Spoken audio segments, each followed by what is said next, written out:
First of all, okay, it's recording. So, yeah, thank you very much for having me, and thank you to the GSP team for giving me the opportunity to present our research work. So, hope you'll find it interesting, and it will lead to many questions afterwards. So, to quickly introduce myself, my name is Franck Albinet, and I have been helping the United Nations, different agencies and programs for almost 2 decades now, on topics what we could be gathered as kind of data science applied to emergency responses. And among other things, I'm currently collaborating with the Joint Food and Agriculture Organization and International Atomic Energy Agency Center on a fascinating topic that I'm going to present to you now.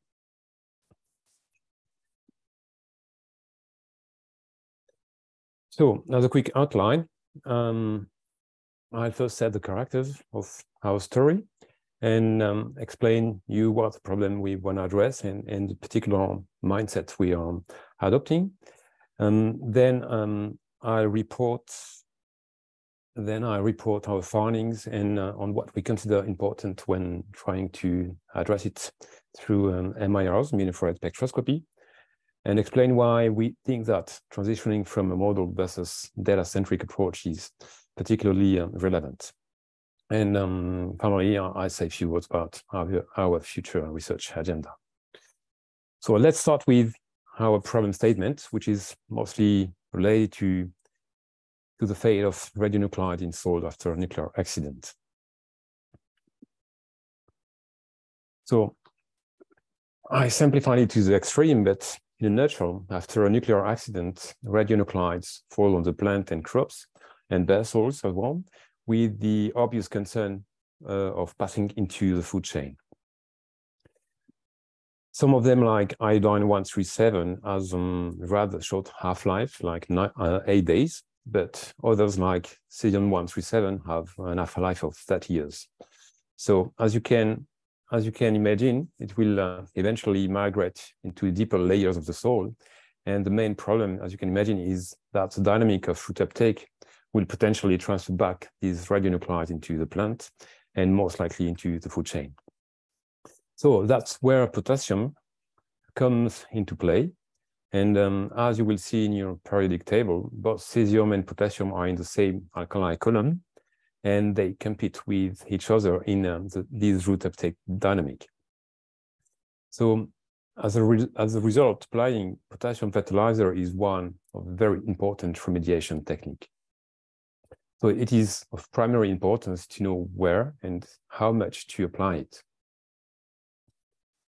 To be more precise, we are in particular interested in potassium in its exchangeable form, and these for a wide range of soils and ecosystems. We need to characterize it very rapidly and at minimum cost, and at different scale from large to small geographical scales. And as you can guess, wet chemistry only does not meet these constraints, but can be used to calibrate infrared spectroscopy, whether it is MIR or NIR models. So the question now is to determine if infrared-based models can help characterize exchangeable potassium and help to solve our problem. So that's essentially the question we have actually investigated and reported recently in a paper we published, I think it was last October, in collaboration with Yi Peng from Glossolan, from the GSP, Eric Smolder from K11, Tetsuya Eguchi from the Ministry of Agriculture in Japan, and Gerd Erkel from FAO-GSP. And that's the research I'm going to discuss with you now. So in the past, how those mirrors have been performed in predicting exchangeable potassium? It happens that it used to be a bit challenging. First, because the presence of potassium is actually only inferred indirectly, only with a correlation and in correlation with more spectrally active soil constituents. So roughly speaking, the signal-to-noise ratio is very low. On the other hand, till recently, only local and small soil spectral libraries were used. And this situation imposed to restrict model capacity and highly regularize them to avoid overfitting. So we could see these 2 points are as some sort of 2 competing forces, where in point 1, we would need most probably high capacity model to capture complex patterns. But at the same point, point 2 prevents us from doing so. So as a result, our hypothesis is that if we can access to large soil spectral libraries,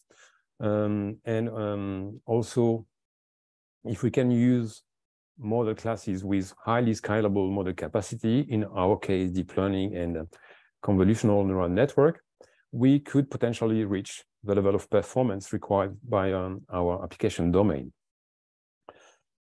Also, as an aside, we are interested in several properties of deep learning networks and convolutional neural networks in particular that we wanted to investigate. For instance, like the potential to leverage a highly diverse data set, including, for instance, all soil taxonomy orders during training. We'd like also to be able to gain insights on what the model actually learns. We want to access a prediction uncertainty.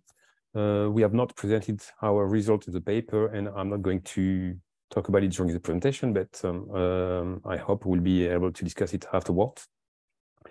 And overall, we wanted to know if it could be a viable candidate to tackle the problem at stake.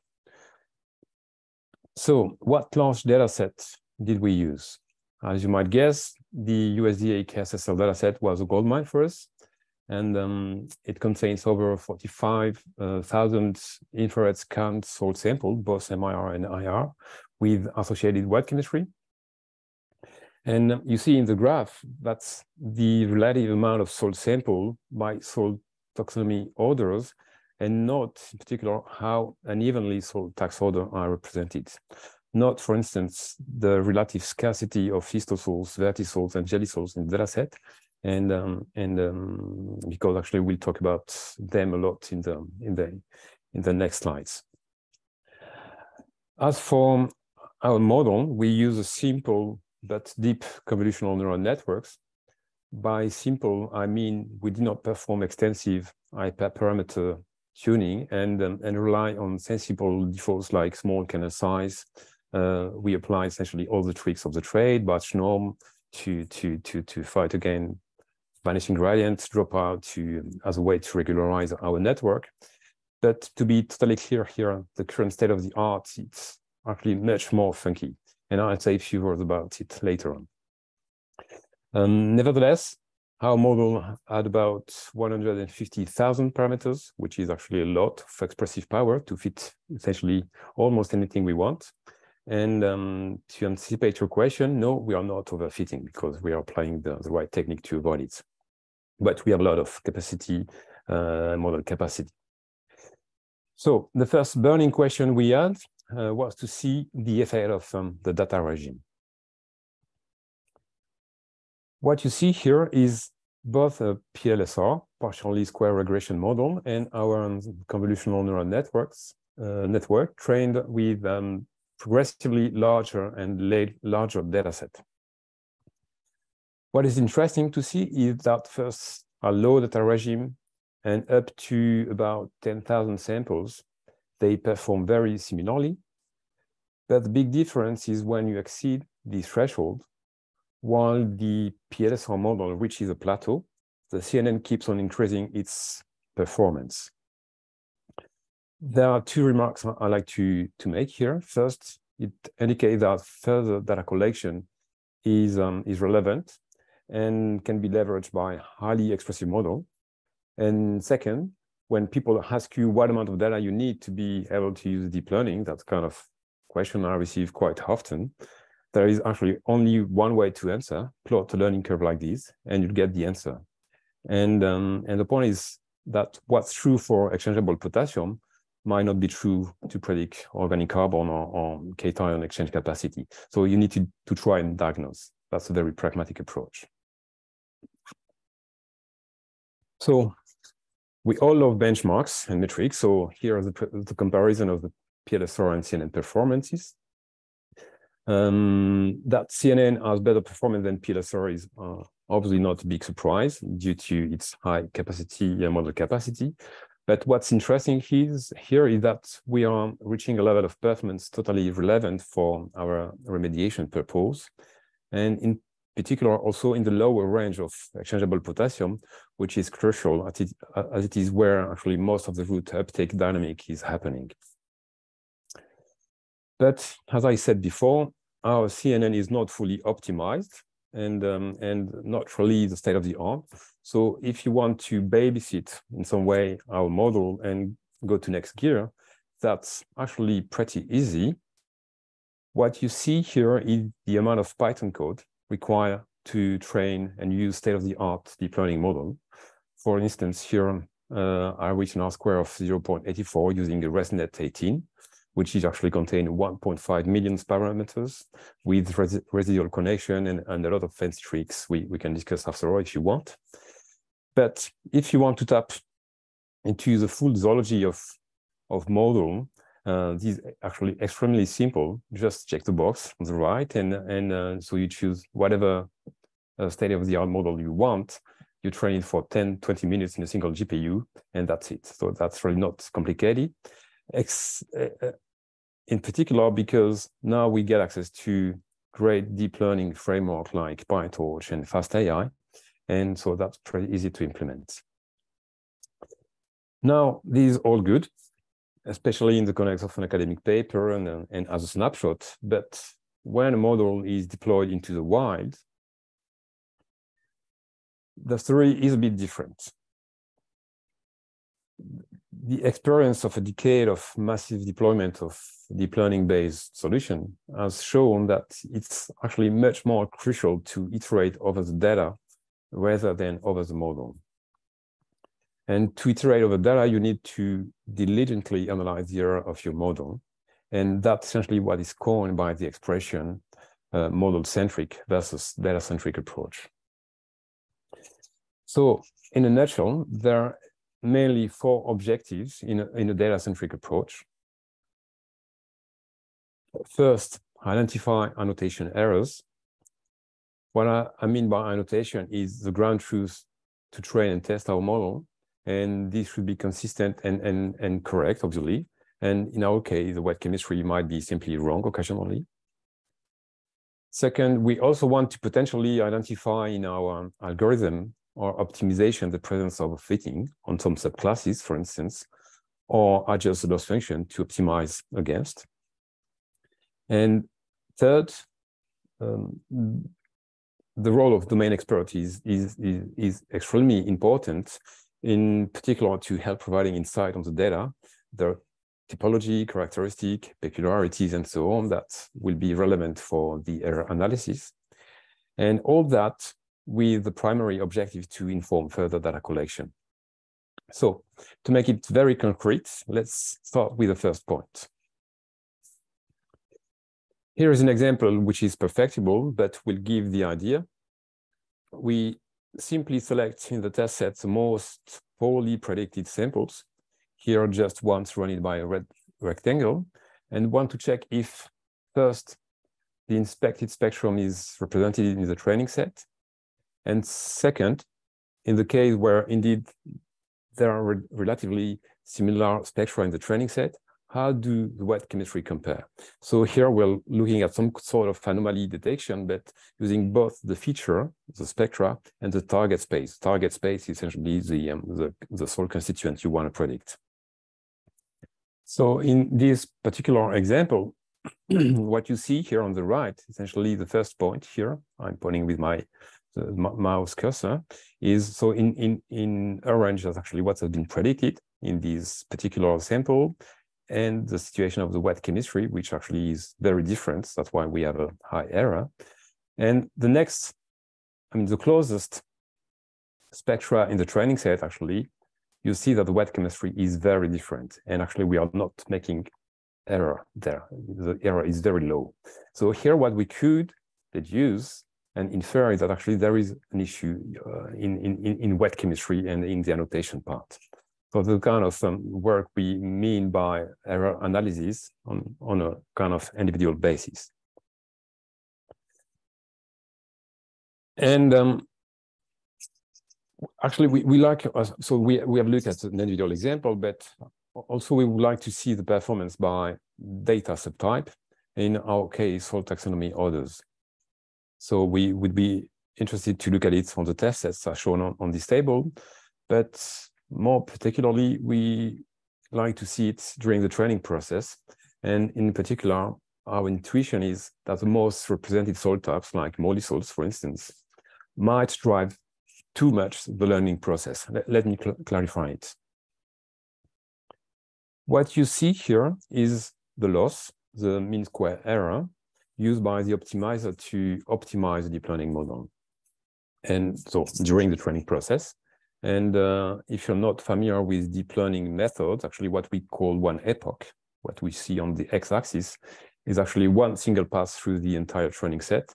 So here the convolutional neural network sees 300 times the training set by small batches of 32 samples. So that's the term. Note that actually all sample types, all soil taxonomic orders are weighted equally during the learning. So as expected, so the loss you see on the white, the black line is actually the overall loss.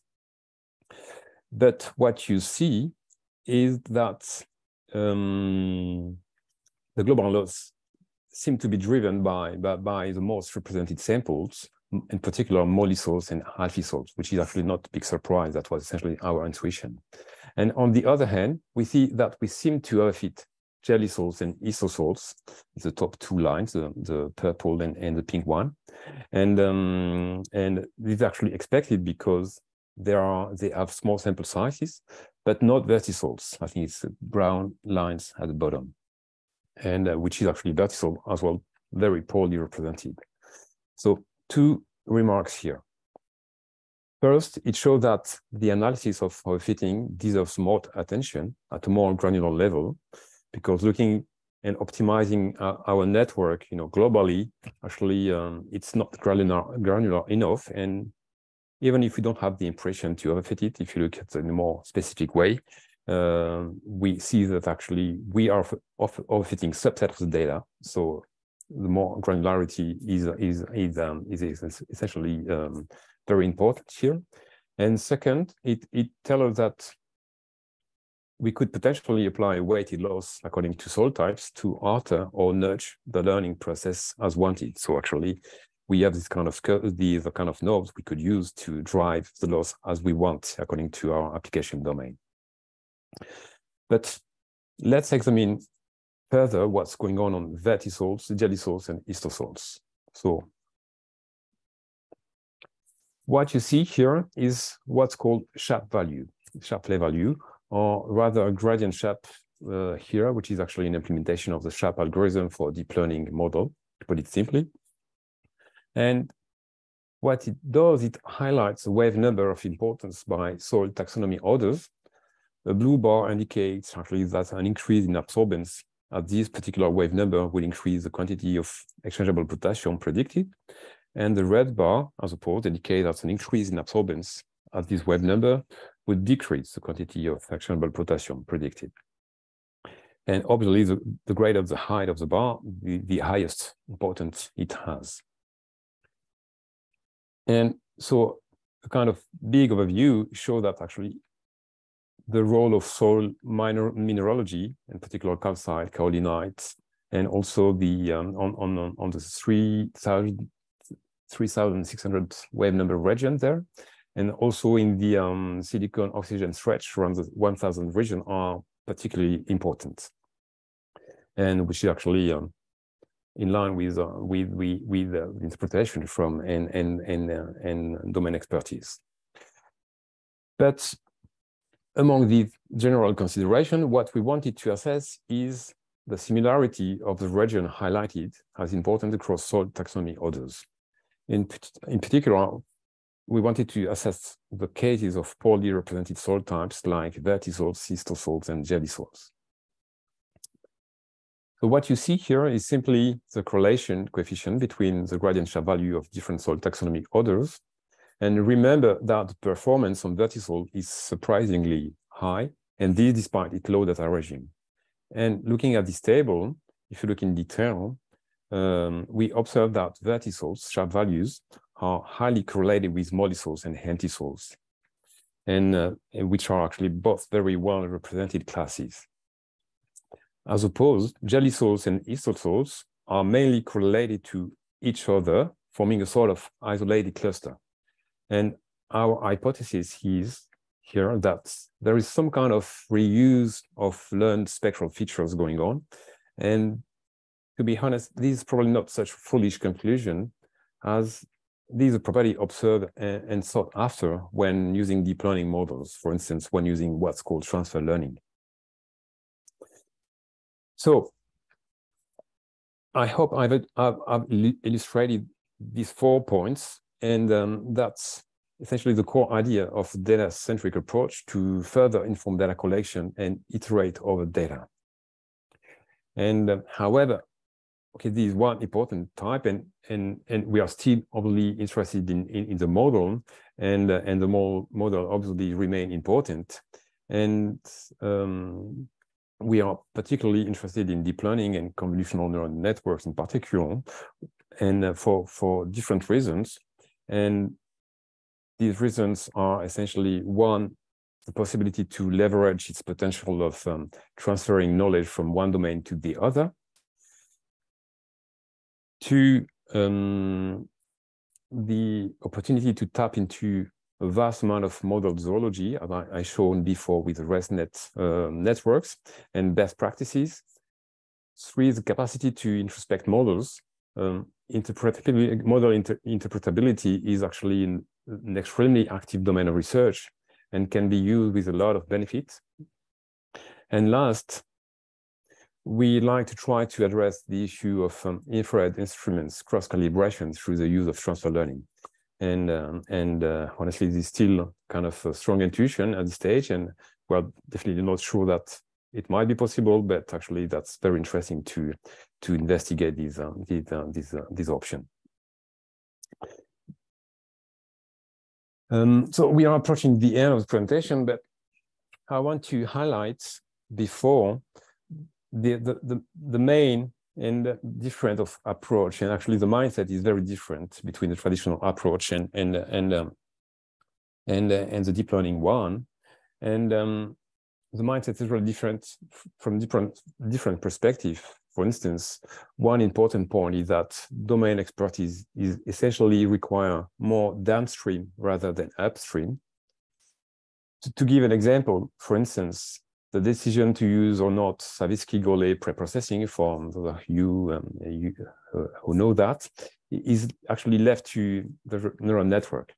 If during the learning process it was deemed that Savitsky-Golay is important for the prediction of potassium, the neural network will simply learn it, and the choice will be essentially data-driven. There are a lot of examples I could give, but the main idea is that neural networks and deep learning needs to be fed with a lot of variability, and this variability will be killed if irrelevant, if irrelevant in particular to the prediction task at stake. And last, what I mean by reuse is that actually today, to be clear, very few people train neural network from scratch, and instead they reuse pre-trained one and just fine-tune it. And that's a way to transfer knowledge from domains to domain. And this is also known as transfer learning, and is a very inspiring idea for soil taxonomy, and very interesting one. So what's next on our side? Okay, finding this topic fascinating and obviously of tremendous importance, I wanted to find the best enabling environment to advance research in this field. And fortunately, KU Leuven University offers me recently the opportunity to pursue a PhD surrounded by extremely knowledgeable people like Eric Smolders and Raphaël Biscara-Roslan, that you probably all know, and Gert from IAEA FAO. And so this is great news for me. And well, I will do it in parallel with many other things at an age actually where my father was actually retired. but I feel confident, and it's a lot of fun. So I'm taking up the challenge, and in this context, we'll continue chasing exchangeable potassium, but this time at all geographical scales, leveraging the approach mindset presented in this presentation, and using many different data sources like MIR, NIR, but as well remote sensing, multispectral and hyperspectral when available and relevant, and as well different soil forming predictors. So I hope that in this context, I will have the opportunity to interact a lot with the community during these years. So that's very interesting. And to finish, yeah, I'd like to thank you. And what you see below is actually the link to all the Python code and the pipeline and the data which have been used for this research. So you can simply access it, reuse, and see the details of the implementation. Obviously, if you have questions, don't hesitate to contact me. And for your information, I'm actually refactoring it and adapting it, making it much more simpler using the fast AI framework, if you know it. So if you're interested, just contact me. So thanks again for your interest, and I hope you'll have many questions. Okay, thank you so much, Frank, for that presentation. A brief note that the recording and the presentation will be made available on the Spectroscopy website later. And yes, we'd like to open the floor. You can use the Q&A function at the bottom of your screen for any questions. So okay. Okay. So I start by let me browse a bit. The chat has been quite active. I think we have one question from Margot. From Margot. Okay.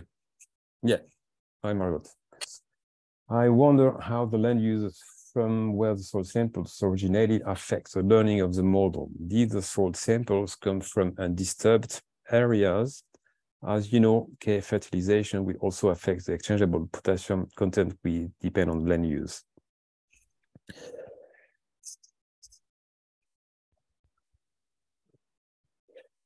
Okay.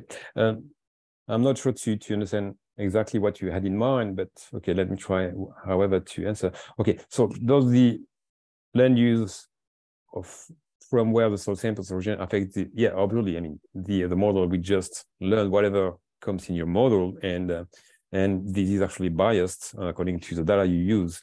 So here, that's actually, yeah, in this case, a data set, it's essentially most of the data are from the US, so it's very representative for the US.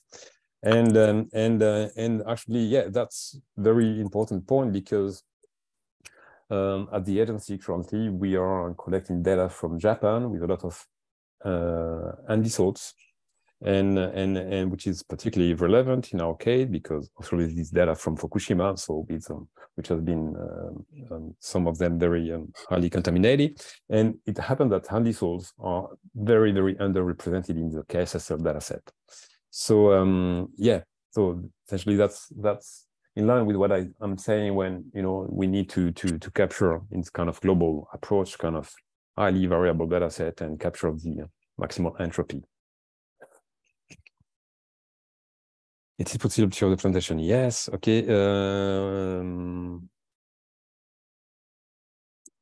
Okay. So if you see a question, because I see, thank you. Yeah. Don't see it right now.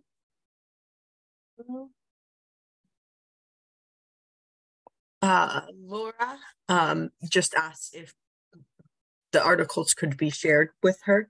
Well, Frank shared the link to his code, and then I can. Yeah, so you can, in the presentation, you will see the link to the code, and actually these that's a public paper. Actually, it has been it's fully accessible online, so you can just download it, and you'll find the link on the code I shared. So you will see it with the presentation. Okay, and then yeah, okay, about the uncertainty. So yeah, so actually there is I don't know to what extent, Beata, you're familiar with deep learning. That this is very interesting because actually to avoid this kind of model to overfit, we use a technique named dropout. And dropout, essentially you switch on and switch off during the training some nodes of your neural networks randomly, okay?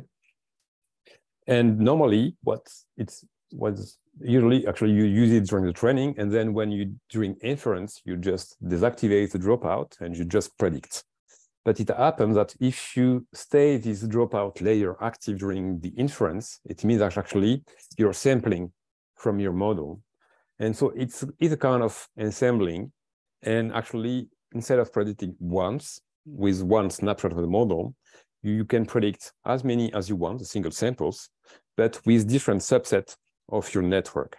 And that way, actually, it's very easy to access error bars and getting access to the uncertainty. So it's very convenient. And so this is one way to address it, but this is also very active research domain. So I'm pretty sure that there are many different options on top of that. And then it looks like we have a question from Zifang Xin. He was asking why you chose CNN instead of other deep learning architectures. Yeah, okay, okay. So I could have used recurrent neural networks, and the reason why we use CNN is because actually the kind of natural gridded structure of the data set we're using, which is essentially just kind of spectral signature. But to be totally clear on that, there's only one choice. And actually we use CNN, we could either use recurrent neural networks. And today, you know, almost everybody is using transformers architecture. And I'm planning to try transformers architecture as well.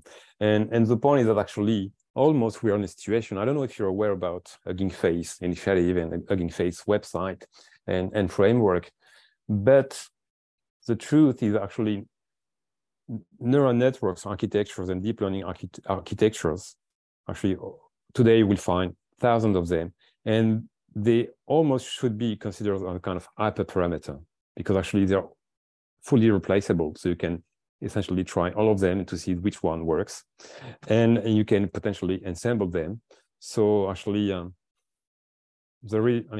So again, to simplify, our choice to use CNN was essentially because it was kind of gridded architecture, but it could have been different things, and I think we don't need to focus too much on the very nitty details of the architecture because we are in capacity to tap into existing state-of-the-art models. Liz, can you explain how could you ensure the data come from the same methods for many sites? Not clear what you mean. Methods for many sites, you mean in terms of the wet chemistry, right? Not clear. I'm reading just Sadiq. Yeah, I'm not sure if he's talking about calibration transfer or whether he's talking about the actual wet. That comes from the same method. So yeah, methods, yeah. So if you think about the wet chemistry part, I think that's a question for GSP instead. That's all. And for soil and for the spectra themselves and for the instrument, I mean, that's Jonathan Sandeman, and I've worked a lot on that and as collecting a lot of data and with the same wet chemistry from different kind of instrument. And I know that's a lot of work is being done on that area, and I'm working on it as well. Floris, okay. Amazing. Did you try assess the accuracy for some other parameters already? Yeah, I think I tried a lot of them, but I don't have any kind of figures. But actually, yeah, I mean, it was pretty well, and I mean, exceptionally well, I would say. But again, we don't need. I mean, that's the key message of my presentation. We don't need to focus too much on the kind of snapshot of how much do we perform on specific data set, because that's definitely another story when you deploy in the wild. And I'm pretty sure that even if I can get 0.99, you know, on the KSSL, if I use it to infer data from elsewhere. I mean, that's another story. So again, that's not a big deal. Yeah, one point I'd like to mention here that often there is a misunderstanding that to use deep learning, you need a lot of computing power and a lot of knowledge and so on. But the point is that actually it's highly democratized. And for example, the model you saw here, I mean, it can be trained in 10 minutes, you know, on Google Colab, which is actually very quick and with this amount of data. So it's fairly approachable and democratized. Takuro, Raphael is there. Can you comment on the generalization capacity of your model and whether you think that in practice you need to localize your model to accurately predict?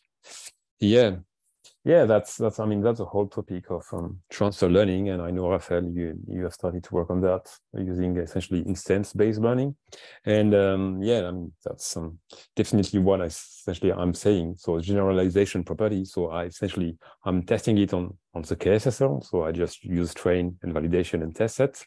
So it looks perfectly fine, but I've already tried to use it on other data sets from the IAEA, for example, the one with Andy Souls from Fukushima, and I can tell you that it does not work as well as I would have liked.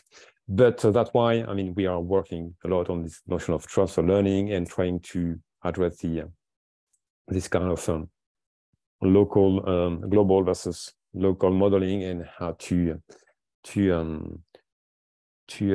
localize in some way global models, but certainly we are still investigating it, and Raphael will be with me to help. Takuro, I think the non-exchangeable potassium is also an important parameter to determine the transfer radioisotopes from soil to plant. Do you have any plan to focus on it? No, but yeah, that's a good idea. Yeah, that's something that should be discussed with Eric's models as well.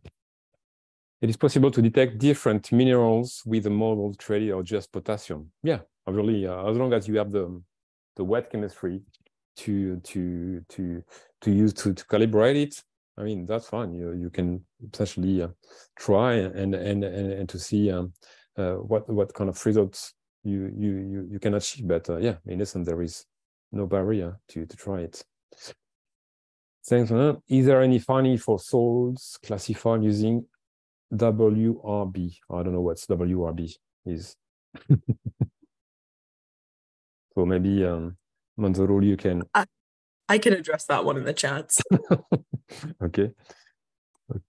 I'm reading. I'm reading it. Farah Mirza. Thanks for you. I'd like to know which part of the spectrum are more affected by potassium. Potassium contribution in soil reflectance is very low. I think for this reason, preprocessing is important because high-level smoothing could eliminate. Yeah, so the part which are I mean, the wave numbers, the region of interest, you need to look at the paper to see the details, but essentially this essentially related to the soil mineralogy as shown in the sharp values. So that's why essentially what's expected. So it is in line with the domain expertise, and so you mentioned smoothing. So we have not smoothed the model, the spectra at all, because as explained, we provided all the data, as much variability to the model, and whether to smooth it or not, actually, it's kind of a data-driven decision that would be made by the model itself, as long as you have a lot of data. So that's the kind of mindset we are adopting. I might miss some questions. Okay.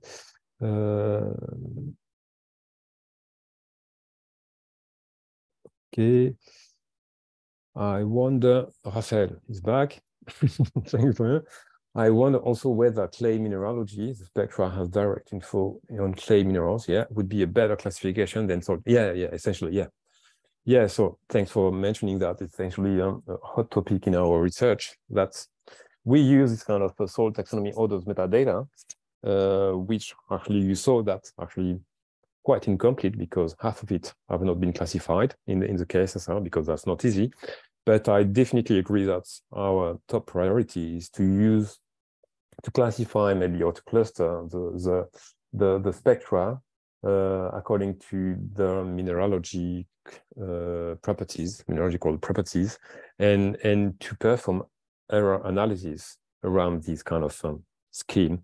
Yeah, that's completely relevant. And yeah, you mentioned that would be very relevant to exclude illicit soils yeah, we have discussed it several times. That yeah, that's a hot topic we definitely want to address. How to classify the data in a way that we can interpret it in a more granular way and more consistent way.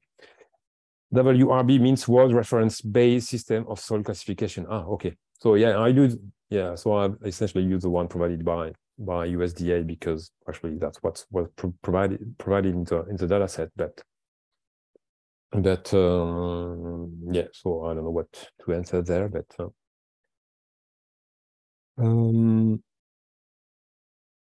which advice could you share with labs or institutions starting on these technologies and the use of models? You mean deep learning, Laura Casas? Honestly, I mean, you could start by accessing the code and trying to reproduce and to learn from it. So you have a concrete example. So you have the data, you have the code, and I mean, learning resources on deep learning. I mean, you can find everywhere today on the web, on YouTube, and from top scientists on the domain, and so it's fairly approachable and democratized. So you have the code, the examples, the knowledge, the data. So that's pretty. Rafael mentioned highlight. Yeah, I don't know how to pronounce it. Highlight. Yeah. So these are the kind of mineralogical properties we want to use to further cluster the data set and to use for interpretability purpose and error analysis. Definitely. Yeah. No, that's I find this idea fascinating and will pursue it. Alejandro says all the big data set is essential for machine or deep learning model. It is difficult to get such large data like the one you use. So based on our experience, would MLODM be useful for small data? Yeah, yeah. That's a key question. And my assumption and intuition, I mean, the way it works. Okay, let me just mention the way it is done on different model, which is computer vision. I'm working on computer vision as well with the private sector. And the way normally it is done is actually when you have a small data set, small sample size, what you do, you use a model which has been pre-trained on a huge data set, on a huge, for example, image data set. And then you use what's called transfer learning. So you use all the model already pre-trained. You freeze all the parameters except the last layer, and you just train your local data. The model, you just train the model, just the last layer, only with your small data set. And you just fine-tune it, you just adjust it. And it happened that this idea works extremely well in computer vision. And I'd love to see it work in soil spectroscopy, and I'm working on it, and that's the way I see it. Otherwise, I mean, there is no other solution if it is and the notion of transfer learning. So there are different paradigms. That's what I mean by transfer learning. Rafael used a different approach. You can refer to some esteemed paper on transfer learning and instance-based learning, but essentially that's the way you can solve this kind of solution, how to use local models. And so you can use small data set and deep learning. This is not incompatible as long as you can reuse something. Fast AI is really approachable and powerful way to deep learning, Rafael. Yeah, no, fast AI, I mean, it blew my mind. I essentially implemented everything for the paper in PyTorch, so it's very low level. And this is fun because you know all the details at the end. Now I'm redoing refactoring everything on Fast AI, and it's just amazing, really.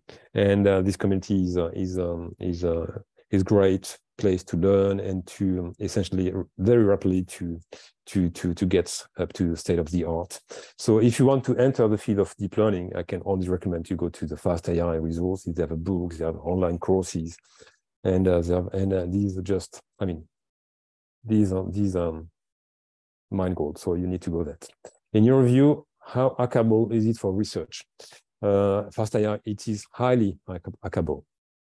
Extremely hackable, because actually they have kind of some sort of API. So the code you saw essentially is what I wrote to make it applicable to spectroscopy. So the kind of top layer. But if you want to look at the details, you want to dig into it, you can get access actually all the details of the mechanics. And actually it is on top of PyTorch. So at some point you can just use PyTorch with Fast AI. So it's extremely flexible and I think you understood that I'm a huge fan of it. Okay, another critical issue is the soil members from Saham Mirzai. Soil moisture level. What was your sample dry? In most of the sample, we have air dry soil, but in real case application in the field, okay. Yeah, I think you can trust Rich. Maybe Rich is around, and yeah. So the sample preparation and the wet chemistry, I mean, they are just gold standard. So you can trust them that they've been correctly prepared.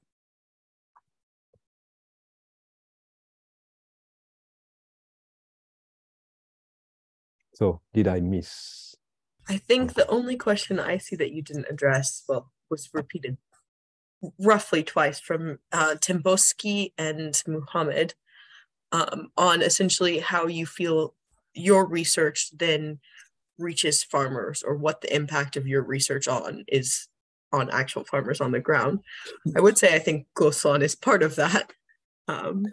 Yeah, and essentially, yeah. Well, but to talk in particular to exchangeable potassium is relevant for radionuclide remediation, but as well for fertility reasons. So it could be directly used, but it's not really related to the technology, but for most kind of business setup that actually we are kind of research sphere. So obviously the code the pipeline is shared, so private company can reuse it and build solutions that could be eventually deployed to farmers. But that's more the question related to business model than, because the technique is here and it's just a matter of deploying it at large scale.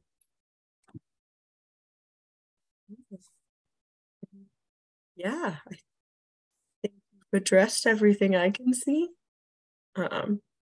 I guess we'll answer a last chance. If anyone has any last pressing questions, please ask them now. And if not, we thank you all for your time and your attention, and thank you so much, Franck, for sharing your research with us and for being with us today. Thank you. And obviously, I think you'll find me on the web if you have questions, if you want to chat and so on. I will be very happy. Yes, and you can always reach out to me. My information is all over the Goslan Spec website, and I'd be happy to connect you with Franck if you can't find his information. So, okay. Thank you so much, everyone. Have a great day. Thank you.